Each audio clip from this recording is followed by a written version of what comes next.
Hello, dear student. Today I am going to explain the chapter 4 from the book The First Flight. Writing in a diary is a really strange experience for someone like me. Diary लिखना वास्तव में एक अजीबोगरीब experience होता है मेरे जैसे के लिए. Not only because I have never written anything before, इसका मतलब ये नहीं कि मैंने कभी पहले लिखा नहीं है, but also because it seems to me that later, लेकिन मुझे ऐसा दिखाई पड़ता है कि बाद में नीदर आई, ना तो मैं nor any one else will be interested in the musing of the 13 years old school girl. ना तो मैं ना और कोई भी मेरे जैसी 13 years ओल्ड स्कूल गर्ल की विचारों में इंटरेस्ट रखेगा. ओह वेल, इससे कोई फ़र्क नहीं पड़ता. It doesn't matter. I feel like writing, मुझे लिखना अच्छा लगता है. And I have an ever greater need to get all kind of things off my chest. यानी मेरे दिल में जितना भी भार है मैं उसको निकालना चाहती हूँ, और यही मेरा एक ग्रेटर इंटरेस्ट भी है. Paper has more patience than people, paper में बहुत पेशेंस होता है लोगों की अपेक्षा. I thought of this saying on no one of those days when I was feeling a little depressed. मैं सोचती हूँ ये कहावत है, no one of those days, उन दिनों कोई भी, when I was feeling a little depressed, जब मैं अपने आप को थोड़ा डिप्रेस महसूस कर रही थी. And was sitting at home, और अपने घर में बैठी हुई थी with my chin in my hand, और मैंने अपनी थोड़ी को अपने हाथों में दबा रखा था. बोर्ड महसूस कर रही थी एंड लिस्टलेस, और मेरे अंदर कुछ भी एनर्जी नहीं थी. वॉन्डरिंग, ये सोच रही थी, इधर उधर घूम रही थी, वेदर टू स्टे इन और गो आउट, या तो मैं अंदर घर में रुकूं या बाहर जाऊं. I finally stayed where I was brooding, मैं फाइनली घर में ही रुकी जहां पर मैं कोई विचार कर रही थी. Yes, paper does have more patience, मैंने सोचा कि पेपर में वास्तव में बहुत धैर्य होता है.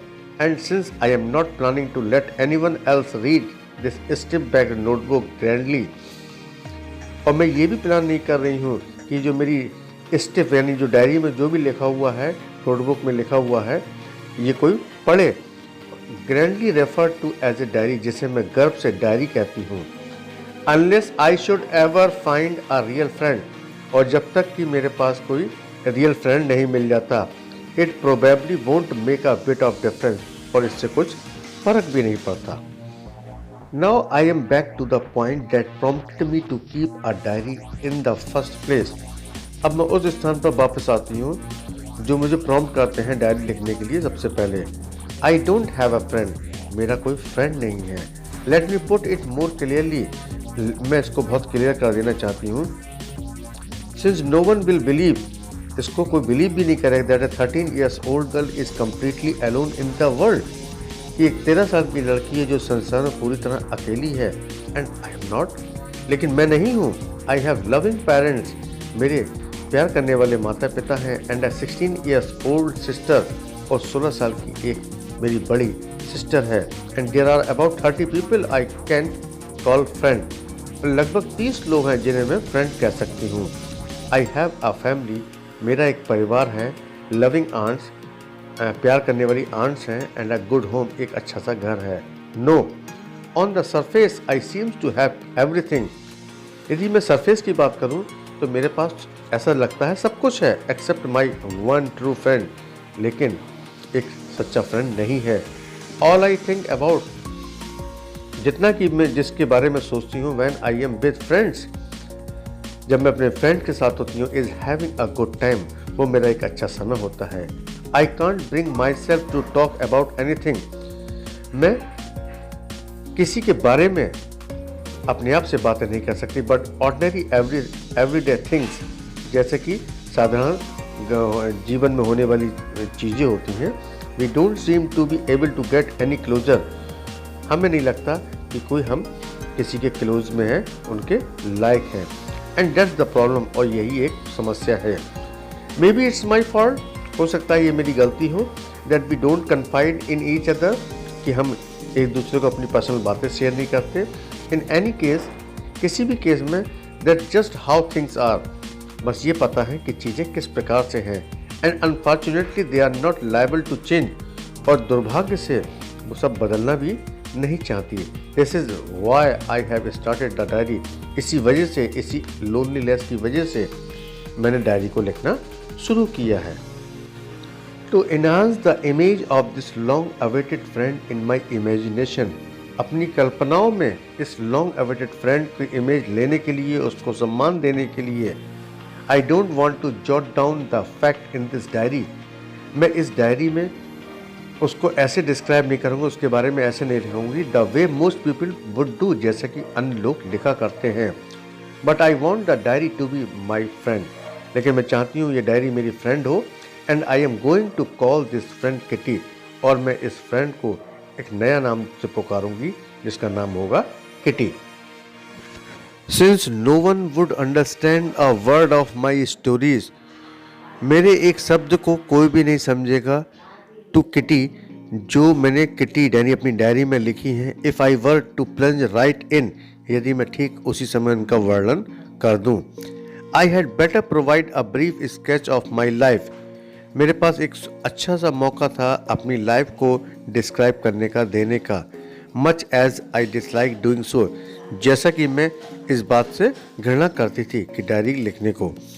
My father the most adorable father I have ever seen, मेरे पिता सबसे प्यारे थे और जिन्हें मैंने देखा था। Did not marry my mother until he was 36, उन्होंने मेरी माँ से शादी नहीं की जब तक कि वो 36 के नहीं थे। एंड शी वॉज 25, और वो 25 की थी। My sister Margot was born in Frankfurt in Germany in 1926, मेरी बहन मार्गोट जर्मनी के एक शहर फ्रैंकफर्ट में पैदा हुई थी 1926 में। आई वॉज बोर्न ऑन 12 जून 1929, और मेरा जन्म जून 1929 को हुआ था। I lived in Frankfurt until I was 4, मैं फ्रैंकफर्ट में तब तक रही जब तक कि मैं 4 साल की नहीं हो गई। My father immigrated to Holland in 1933, मेरे पिताजी 1933 में हॉलैंड चले गए। My mother Edith Hollander Frank, मेरी माँ जिनका पूरा नाम एडिथ हॉलैंडर फ्रैंक था, went with him to Holland, वो भी उनके साथ हॉलैंड चली गई in September. While Margot and I were sent to Aachen to stay with our grandmother, जबकि मुझे और मेरी बहन मार्गोट को दादी माँ के पास अचेन भेज दिया गया था। Margot went to Holland in December, Margot भी हॉलैंड चली गई दिसंबर में। एंड आई फॉलोड इन फरवरी, उसके बाद मैं भी फरवरी में चली गई उसके पीछे। When I was plunked down on the table, जब मुझे टेबल पर बिठाया गया as a birthday present for Margot, और as a birthday present for Margot क्योंकि वो मार्गेट का जन्मदिन था। I started right away at the Montessori nursery school, और मैंने तुरंत ही मॉन्टेसरी नर्सरी स्कूल में अपनी एजुकेशन स्टार्ट कर दी। I stayed there until I was 6, और मैं वहाँ तब तक रुकी जब तक कि मैं 6 की नहीं हो गई। At which time I started in the first form, और उस समय मैंने अपनी क्लास फर्स्ट स्टार्ट की। In the 6th form my teacher was Mister Kuperus the headmistress, और 6th फॉर्म में मेरी टीचर जो थी मिसेज कुपेरेस थी, हेड मिस्ट्रेस थी। At the end of the year we were both in tears, जब हमारा साल का बिछड़ना हुआ तो दोनों की आंखों में आंसू थे।